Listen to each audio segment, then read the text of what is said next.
Hello, welcome pen friends. Welcome to day 6. I'm participating in Ink Journal's challenge. It's called 30 Inks, 30 Days. And you work with a new ink every day. Everybody picks their own, and you can use a different pen every day, or you can use the same pen every day and clean it out, whatever, there's quite a bit more to it. You might want to head over to their website and blog to check it out.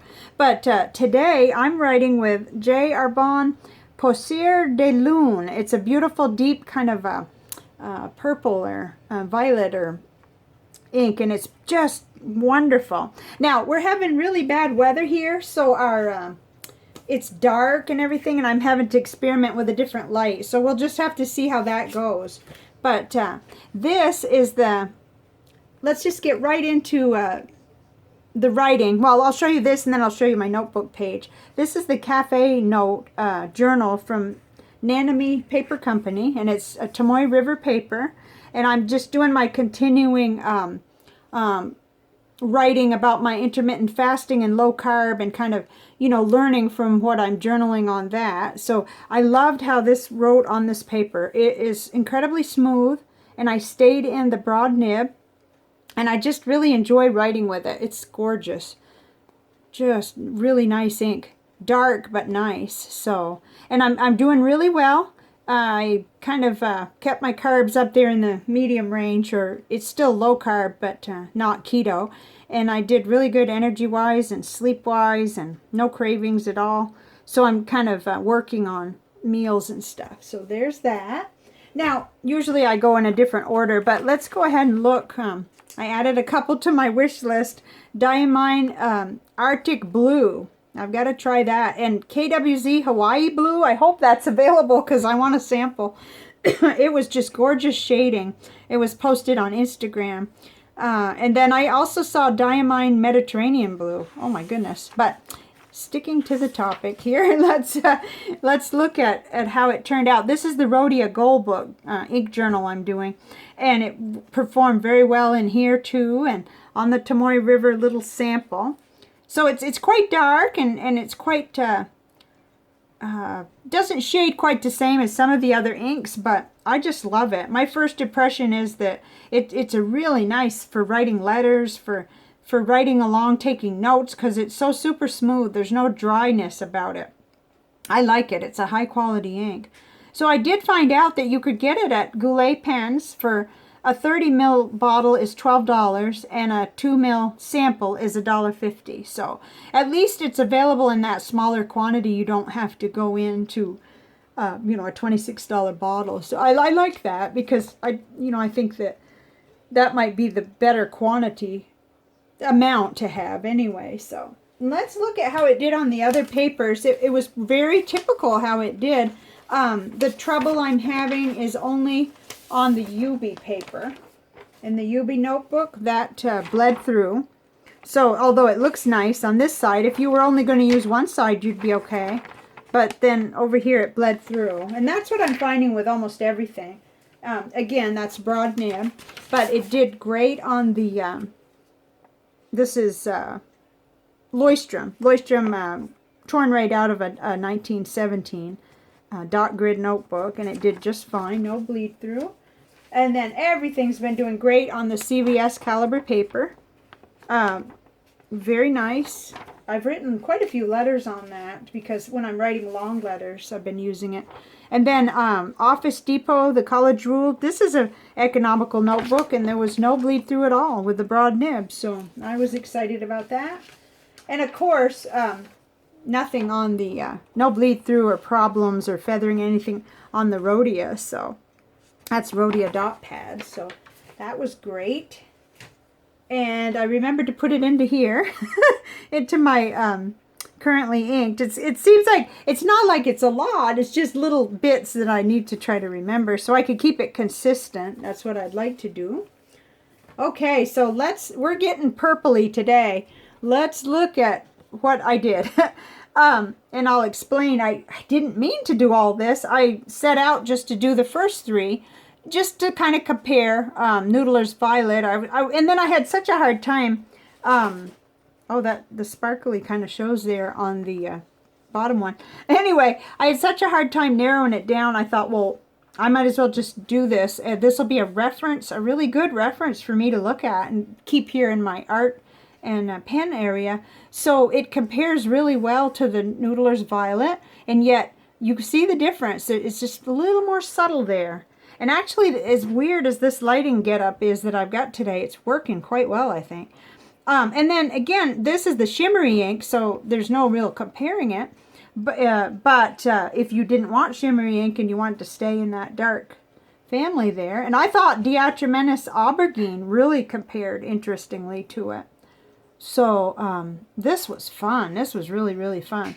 Hopefully, if you're really interested in this, you can see the whole thing. It's the Bunga Box Lamont and the Monteverde Purple Rain. That's kind of where my favorite purpley family colors fall. And I think it's because I kind of lean toward magenta, because, you know, when you get right down to it, there's your what I used to consider true purple there, and even there in the Diamine Imperial Purple. So, you know, we're getting deeper and we're getting brighter. You know, we got both going on. And I had quite a few more, but I thought we'll save that for the next purple that's done. I can go ahead and have another placard here with the other purples. But I thought you might enjoy this because made several observations. This is going to be really nice for artwork because it kind of becomes, it's very movable with the water, and it looks pretty. I mean, it softens, and it's really nice. And it's got the darker ranges, so that means you could come in with your pen, but you could come in with your brush, and it's just beautiful. They all are, really. I have to say, I really love purple, and I really love magenta, so I'm not, I like them all. Noodler's Bay State Concord Grape didn't move around a lot, but you could get quite a bit of movement with all these others. Perhaps this one was the most resistant other than the Bay State Concord Grape. And I could look at this all day, but gosh, I had promised that these wouldn't be so long. So let's move along here. Oh, I hate to take that away. Okay, I guess it's time to do the water test. My. Here we go. Bring that over. Let's see what we can do here. Yeah, it'd be like me to lose it. Okay, let's see what happens. This is the Herbin Poussiere de Lune. Let's see how it does in the water. While that's going, I'll just talk a little bit about just kind of general impressions or my thoughts so far.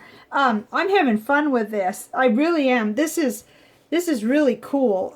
It's fun for me to see what everybody else is choosing and posting on Instagram. There are just so many. There's so many beautiful artworks and you know, samples where they've written with the pen and ink, and it's cool. And another point here, well, of course it's all written here, but I really enjoy using what I have. It makes me kind of feel good about it and not, you know, bringing this stuff out of the hoard and using it. It's really a good feeling. The one thing that's interesting is when I sit down to write at night, because I am catching up on pen pal letters. If I see it right, I only have one left in there right now, though. And I wrote to my mom too. You know, the pen pals for this month will get the color of the day, and if it takes me 2 or 3 days, they'll get, you know, 2 or 3 different colors, and I'll probably just date it. I'm averaging about 5 dips with the Serendipity because I'm writing with it all day long. So that's pretty good. And still, even the smallest samples, this one is good. This one has I had the full 2 milliliters in it when I started. Even the ones where I didn't quite have 2 mils, I'm not having any trouble dipping that pen. So just for those just tuning in, and because we have better lighting today, this is the Serendipity by James Phineas and Robert Oster. It's a hybrid fountain pen that has a regular fountain pen feed and nib on it. And it's number 6, so you could change it out. And they come in all different colors. And I think they're going into production mid-September 2018 again with it. We're recovering from a flood. So get your name on the email list if you're interested in getting a pen. I think just contact them. It's pensivepens.com, and I'll do a link.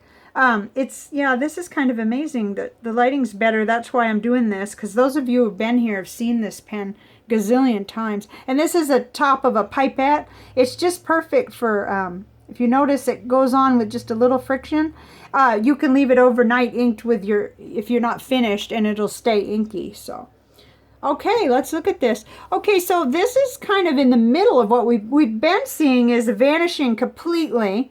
And then the permanent ink on day one was that, you know, you could still read it and everything really good. And then this, you know, you can lightly kind of read it still, but not really. Obviously, you wouldn't want to address an envelope with it. But yet, you're not completely losing it. And that may explain why in the, in here, whoops, that's crooked as can be. In here, I didn't, you know, it didn't completely like run all over like the Diamine Imperial Purple, which is fine. That's fine, but you have to be aware of that if you're using it in artwork and stuff. And I think this really would be fun to use in artwork because it, I let the dabs of paint dry completely before I introduced the water. That's another point I guess I should have mentioned. So, and I'm preferring using that broad nib on the Serendipity, so. Okay, so that was today's, and tomorrow, tomorrow's a special day. I might as well say it. Tomorrow is not only day 7, so that'll be 1 week down of 4 on this challenge, but it's my 1-year anniversary of putting up YouTube videos about fountain pens, because September 7th of last year was the first one, and I did, it was called Fountain Pen Organizing with Cigar Boxes. So anyway, I've already done my special video, and I've got it scheduled to load up early tomorrow morning. So there's a special video. It's way different than usual, and that's all I'm going to say. You'll see it if you're subscribed. You'll see it come in. And tomorrow there'll be 2 videos because there'll be that one, and then this one is going to be the ink video will be Robert Oster Cafe Crema, and that does continue to disappear there. So this is a real nice. So this was recommended by a pen friend back when I couldn't find SBRE Brown. So we know we're going to be comparing it with that tomorrow, and maybe some others that I have. So stay tuned. Come back and let me know whether you know, whether this lighting, you know, was totally obnoxious or whether it was doable. It appears to me like at least it's a solution for these days when it's so dark, but it may be something I need to stick with. So, well, I'll also view it and see what it looks like, because I'm like, you know, trifocals and everything else. Okay, have a great day. Thank you for tuning in, and I'll see you tomorrow. Bye now.